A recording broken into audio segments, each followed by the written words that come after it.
या स्वराज्याचे म्हणजे शिवाजी महाराजांचा राज्याभिषेक सोहळा झाला त्याच्यानंतरचे पहिले सरसेनापती हंबीरराव मोहिते.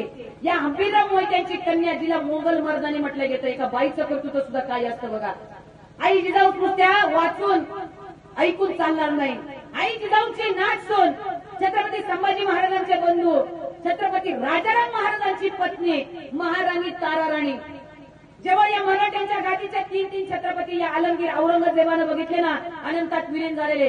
छत्रपती शिवाजी महाराजांचं निधन बघितलं, छत्रपती संभाजी महाराजांचं बघितलं, छत्रपती राजाराम महाराजांचं निधन सुद्धा औरंगजेबानं बघितलं.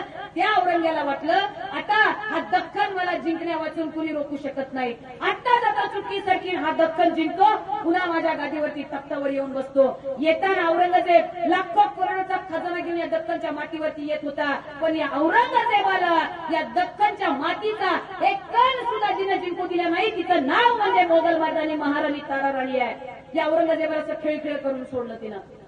औरंगजेब सांगतोय मराठ्यांची एक स्त्री म्हणजे महाराणी ताराराणी सारखी आहे. या मराठ्यांच्या फक्त 100 स्त्रिया जरी एकत्र केल्या तर आपल्या मुघल सैन्याला दख्खनची माती तर सोडत संबंध हिंदुस्थानाच्या मातीवर पाय ठेवायला सुद्धा जागा राहणार नाही. अशी ही महाराणी ताराराणी अशी कडाडली गरजली होती त्या औरंगजेबावरती. संताजी दराजी सारखे मर्द मावळे त्यांच्या सोबत होते. आम्ही काय घेतोय ही महाराणी ताराराणी की जेव्हा वय वर्ष 9 मध्ये महाराणी ताराराणी शस्त्रशास्त्र पारंगत झाल्या.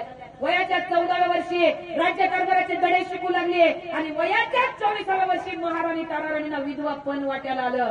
छत्रपती राजाराम महाराजांचं वयाच्या 30व्या वर्षी निधन झालं. संभाजी महाराजांचं 32व्या आणि शिवाजी महाराजांचं झालं 50व्या वर्षी.